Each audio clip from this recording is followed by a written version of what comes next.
Hey, what's up, guys? Welcome to the channel. MMA Junkie is reporting we're going to get a very interesting middleweight fight. We are going to get Cannonier versus Derek Brunson at UFC 270. That's on January 22nd. And this fight is the perfect fight to make in the division right now. Right now, Israel Adesanya is waiting for a fight with Robert Whittaker. They're going to rematch, and that's probably not going to happen until January or February itself. And you look at the division, if Adesanya beats Whittaker for the second time, then Adesanya needs a fresh challenge. And you look at the division, number 2 is Paulo Costa. He hasn't fought since he lost to Adesanya last October. He has a fight coming up with Marvin Vettori. Number 3 is Cannonier. That's who we're talking about. Number 4 is Derek Brunson. That's obviously the fight they're going to make between number 3 and number 4. Number 5 is Marvin Vettori. He's coming off a loss to Israel Adesanya in June. Then you have Jack Hermanson, who's just coming off a one-win streak, against Edmund Shabazian, so that really doesn't mean anything. You have Sean Strickland, who's fighting Luke Rockhold. There's a potential, maybe a title contender can come out of that, especially if Luke Rockhold wins, just because he's the former middleweight champion. Then you have number 8, Darren Till, just lost to Derek Brunson. Number 9, Uriah Hall, just lost to Sean Strickland.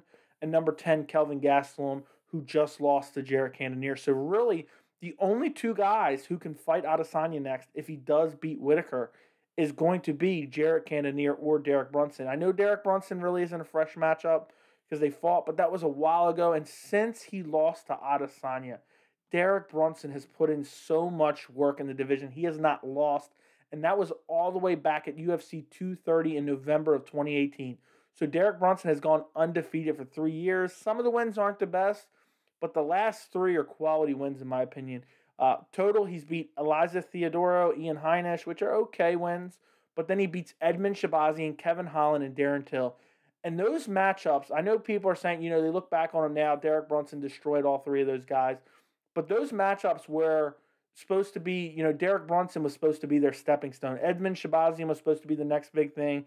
He was going to beat up Derek Brunson and become the next title contender. Derek Brunson sent him back. Then the same thing with Kevin Holland. Derek Brunson beats him up. And then the same thing with Darren Till. Had Darren Till beat Derek Brunson, he would undoubtedly got the next middleweight title shot just because of the layout of the division, the fact that Adesanya's fought a lot of these guys already. And Jared Cannonier, he's only on a 1-fight win streak right now against Kelvin Gastelum. It was a very close fight. I think the decision could have went either way. I personally scored it for Kelvin Gastelum. Before that, he lost to Robert Whittaker. But Adesanya needs a fresh face, so really Jared Cannonier is an option. He's on a win streak, at least against a quality opponent. So the winner of this fight is undoubtedly going to fight Adesanya next if he does get past Robert Whittaker. Now, if Robert Whittaker wins, we're most likely going to see a trilogy between those guys. That just would make the most sense, especially considering Adesanya knocked him out in the first fight. Whittaker, if he beats him in the second fight, we're definitely going to see them run it back for a third time. That fight, that trilogy, potential trilogy fight, would be much bigger than Adesanya versus, Derek Brunson or whoever else it may be.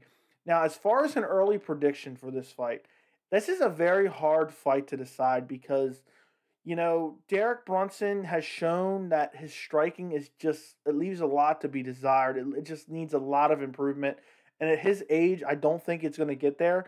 But his wrestling and his ground and pound has evolved and gotten so much better. I mean, to go out there and beat some of the guys he's beaten and beaten them so dominantly, to stop Darren Till, to stop Edmund Shabazian, to beat Kevin Holland to the decision that he did. I think there's a chance he takes down Jared Cannonier and beats him up on the ground. Robert Whittaker had some success, but Jared Cannonier pops up very, very well. He's not a guy that's really easy to hold down. You can take him down, but he finds his way back to his feet, and he does have good cardio. He even rocked Robert Whittaker in the late 3rd round after taking a beating for the first 2 rounds. So, Jared Cannonier, I think he's the more powerful guy. I think he has the better striking. But Derek Brunson, his takedowns and his ground and pound, right now I'm leaning Derek Brunson just because I've been a Brunson believer. I know he has terrible striking, but the wrestling, the grappling, the ground and pound, he just shuts guys down, and he's just constantly proving us wrong. So I'm going to go Derek Brunson for now. I may change my mind when we get closer to the fight, but I figured I'd give you guys an early prediction for this video. Do me a favor, let me know in the comments, what do you guys think about this fight? I think it was the only fight to make at middleweight right now. And also let me know who you think is going to win. Do not forget to like the video. Thank you so much for watching, and I'll see you in the next video.